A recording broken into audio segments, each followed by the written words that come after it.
Hello students, as per government guideline,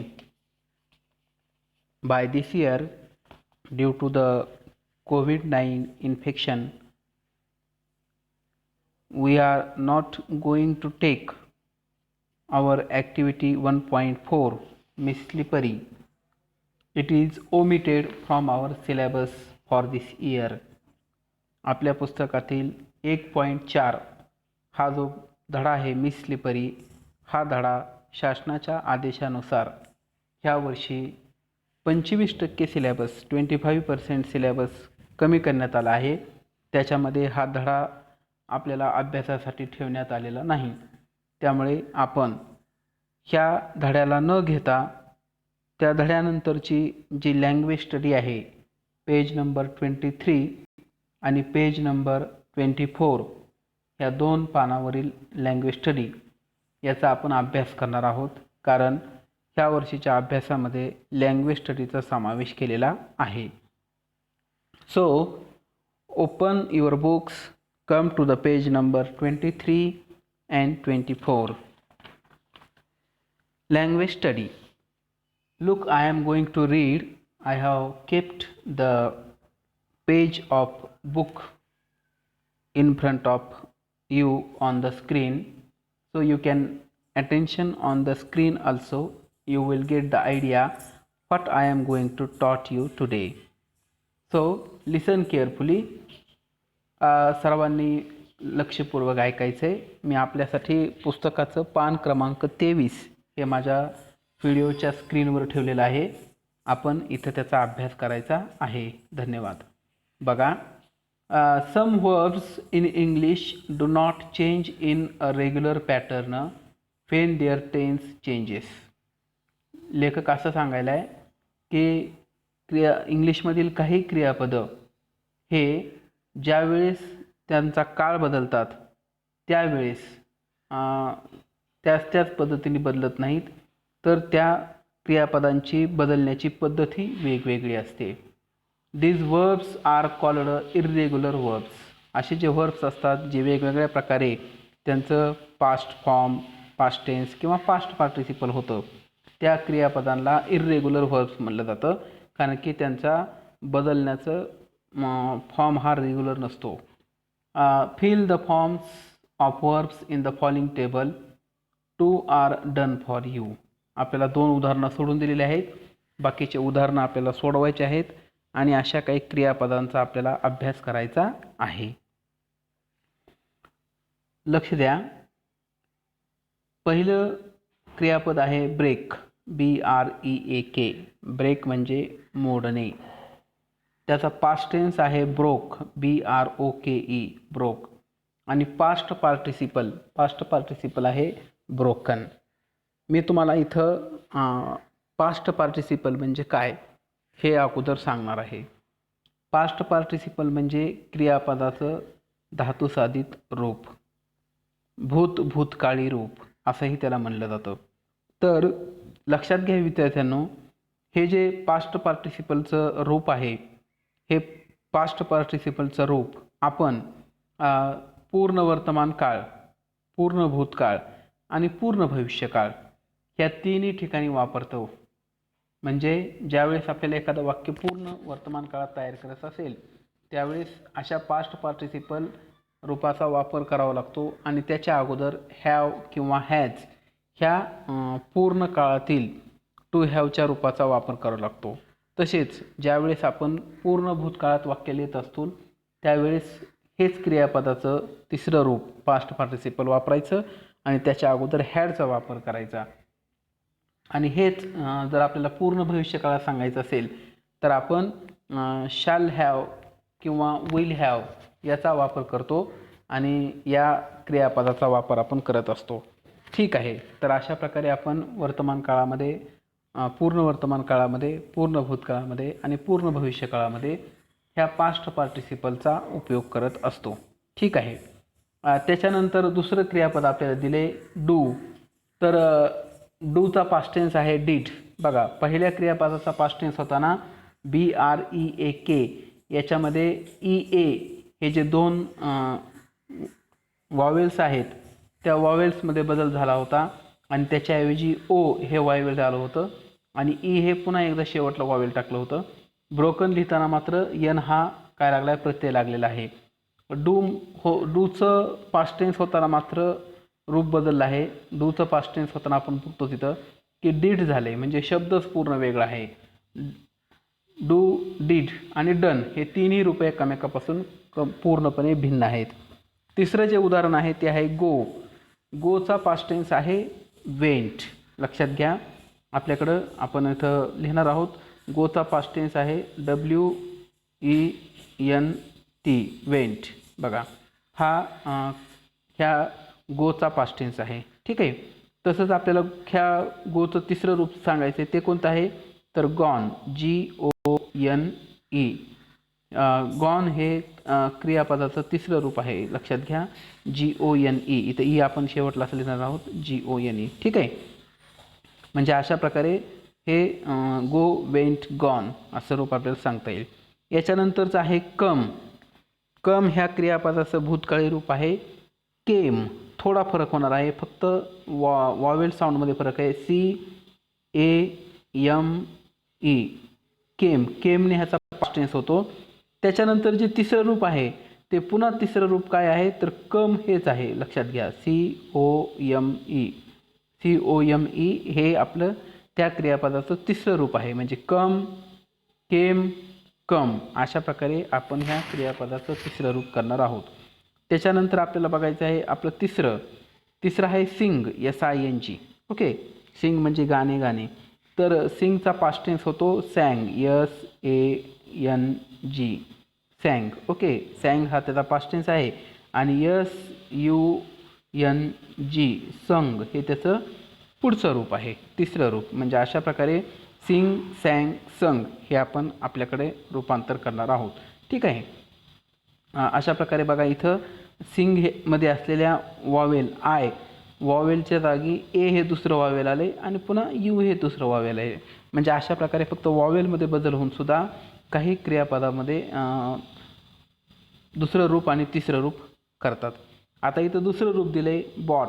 BOUGHT. Bought म्हणजे विकत आणणे. याचं पहिलं रूप काय आहे रे तर याचं पहिलं रूप आहे BUY. बाय. ओके. आणि तिसरं रूप काय आहे तर तिसरं रूप पुन्हा बॉटच आहे. म्हणजे बाय, बॉट आणि बॉट हे तिन्ही दुसरं आणि तिसरं हे ह्या क्रियापदाचं रूप कसं आहे, सारखं आहे. इथं टी लिहायचं आहे, मला लक्षात घ्या, BOUGHT. ओके. ठीक आहे, इथं आपल्याला कळलं आहे. त्याच्यानंतर आपण पुढचं पाहणार आहोत ड्रो म्हणजे वाहून जाणे किंवा गाडी चालवणे अशा प्रकारे अर्थ वापरला जातो. तर ड्रोचं पहिलं रूप आहे ड्राईव्ह. DRIVE. ड्राईव्ह हे पहिलं रूप आहे. आणि दुसरं रूप काय आहे ड्रो आणि तिसरं रूप आहे ड्रायव्हन. बघा, लक्षात घ्या, DRIVEN. ड्रायव्हन हे तिसरं रूप आपण बघितले.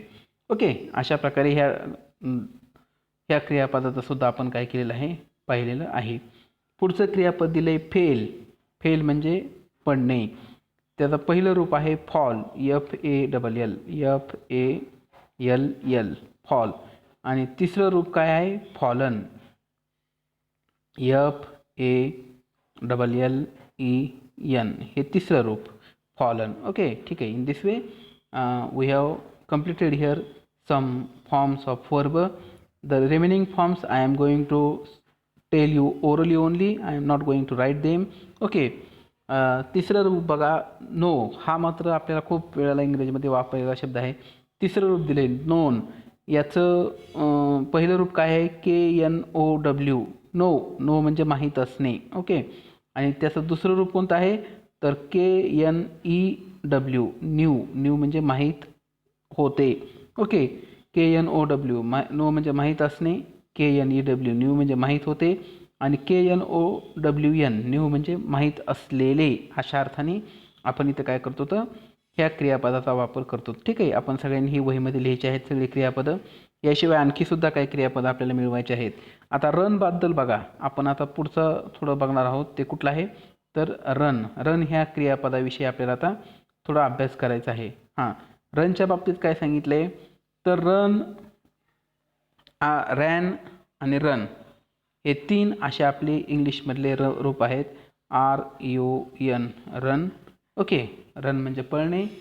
त्याचं दुसरं रूप आपण सांगतो तर RAN रॅन. आणि तिसरं रूप आहे रन. ओके, बघा काही ठिकाणी रनचं दुसरं रूपसुद्धा RUN रन दिलेलं आहे, म्हणजे रन रन रन असंही केलेलं आहे, लक्षात घ्या. त्याच्यानंतर सीनचं दुसरं रूप आहे SEE. पहिलं रूप आहे सी म्हणजे पाहणे, SEEC. त्याच्यानंतर आहे SAW सॉ. आणि तिसरं रूप आहे seen, seen. Okay, in this way here the see verb you can make the 3 forms of this verb. Okay, the last one is taken. Now here we are going to understand the forms of taken. First form is take, TAKE. Take is the first form of taken verb. The second form is took, TOOK, took. And the third is taken. Okay, take, took, taken. In this way we understand these verb forms. Okay, now I request all you students to collect more and more verb and their forms and memorize all of them. अशा अनेक तुम्ही verb काय करा, मिळवा. त्या सगळ्यांचं पाठांतर करा. जसं तुम्ही पाठांतर करताल तसं तुम्हाला जास्तीत जास्त माहिती वाढत जाईल. ठीक आहे, दुसरं आपण आता बघणार आहोत. बघा, रीड द फॉलोइंग सेंटेन्सेस. एक दुसरा पार्ट आपल्याला ग्रामरचा इथे घ्यायचा आहे. तो काय आहे तर आत्ता मी तुम्हाला एक काळ सांगितलं होता, पूर्ण भूतकाळ, पूर्ण वर्तमान काळ, पूर्ण भविष्यकाळ. इथं आपल्याला आता पुढचं घ्यायचं आहे. तो कोणता आहे तर कंटिन्युअस टेन्स म्हणजे चालू काळ.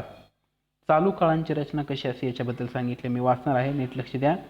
I was coming down the school stairs. Okay, त्याच्यानंतर दिले the teacher has asked us to learn it up.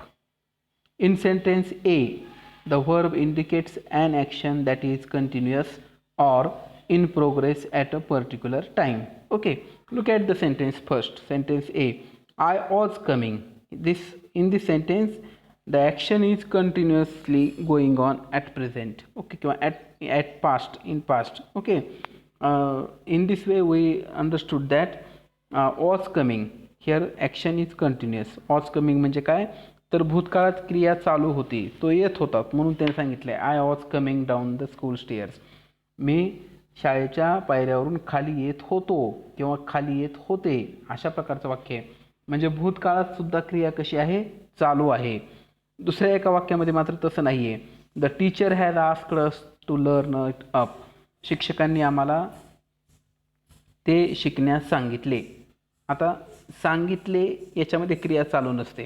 शिक्षकांनी आम्हाला ते शिकण्यास सांगितले याच्यामध्ये शिक्षक प्रत्यक्ष क्रिया सांगण्याची चालू नसते, ती क्रिया संपलेली असते. म्हणून तो काळ चालू आपल्याला काळ सांगता येत नाही, चालू वर्तमान किंवा चालू भूतकाळ म्हणता येत नाही. बघा, दुसरे एक वाक्य दिले आता. The verb is said to be in continuous tense. Was coming is an example of past continuous tense. Was coming हे एक्झाम्पल कशाचं आहे तर पास्ट कंटिन्युअस टेन्स आहे. आपल्याला त्याची रचना सांगितली आहे.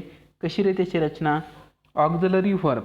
म्हणजे ऑक्झिलरी वर्ब म्हणजे कोणते तर वॉज किंवा वेअर हे भूतकाळातले, एम इज आर हे वर्तमान काळातले, आणि शाल किंवा विल बी हे भविष्यकाळातले. ठीक आहे, आता मग मेन वर्ब कोणतं तर कमिंग. मेन वर्बला काय लागले ING. म्हणजे ऑक्झिलरी वर्ब म्हणजेच HV helping verb plus verb ING असं ज्यावेळेस असतं बघा, त्यावेळेस कोणता काळ होतो तर तो काळ असतो प्रोग्रेसिव्ह टेन्स. मी इथं मुद्दाम आपल्याला लिहून देत आहे, आपण सगळ्यांनी लिहून घ्यायचे. कुठलं काय बघा, त्याची रचना काय रचना आहे, HV. एच म्हणजे हेल्पिंग, वर्ब म्हणजे व्ही म्हणजे वर्ब, प्लस HV प्लस काय VING किंवा V4 VING. ओके, किंवा त्याला आपण दुसऱ्या भाषेत काय म्हणतो V4 वर्बचं चौथं रूप. बघा, अशा प्रकारे जी रचना असते त्या रचनेमध्ये आपण चालू काळ लिहितो. वर्बचे HV म्हणजे हे हेल्पिंग वर्ब, याचे खूप रूप आहेत, लक्षात घ्या. Am is are was were have has had do does did. Okay, all these are the forms of HV. Okay, ठीक आहे. हां, आता याच्यानंतर आपल्याला दुसरा काळ, याचे काही उदाहरणं आपण सांगू शकतो. डॉग इज बार्किंग, कुत्रा भुंकत आहे, किंवा टीचर इज टीचिंग, शिक्षक शिकवत आहेत. Mother is cooking in the kitchen, आई स्वयंपाक करत आहे. आय एम स्टडिंग नाऊ, मी सध्या अभ्यास करत आहे. My brother was asking question, माझा भाऊ प्रश्न विचारत होता. किंवा वी आर प्लेइंग क्रिकेट, आम्ही क्रिकेट खेळत होतो. हे सगळे कशाचे उदाहरणं आहेत? कंटिन्युअस काळाचे उदाहरणं आहेत. ठीक आहे. अशा आपण अनेक उदाहरणं वेगवेगळे लिहा आणि त्याला त्या काळाला समजून. ठीक आहे. याच्यानंतर आपण पुढचं घेणार आहोत ते काय आहे तर परफेक्ट टेन्स म्हणजे पूर्ण काळ. लक्षात घ्या. आता एक वाक्य तुम्हाला दिले वाचायला. इन सेंटेन्स बी, आपण वरचं जे वाक्य वाचलं होतं, teacher has asked. Okay. The in sentence be verb indicates. कुठलं वाक्य आपल्याला समजले का? बघा इथं एक बी सेंटेन्स दिले, द टीचर हॅज आस्क्ड. ह्या वाक्याच्या बाबतीत लेखक सांगायला आहे इन सेंटेन्स बी. ह्या बी सेंटेन्समध्ये, बी वाक्यामध्ये काय आहे रे?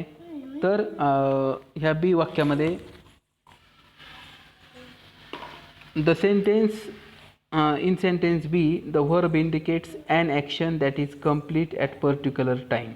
बघा त्या वाक्यामध्ये असं सांगितलं की ॲक्शन संपलेली आहे, शिक्षकांनी पूर्ण सांगितलेलं आहे, आता सांगण्याचं शिल्लक राहिलेलं नाही. ठीक आहे. बघा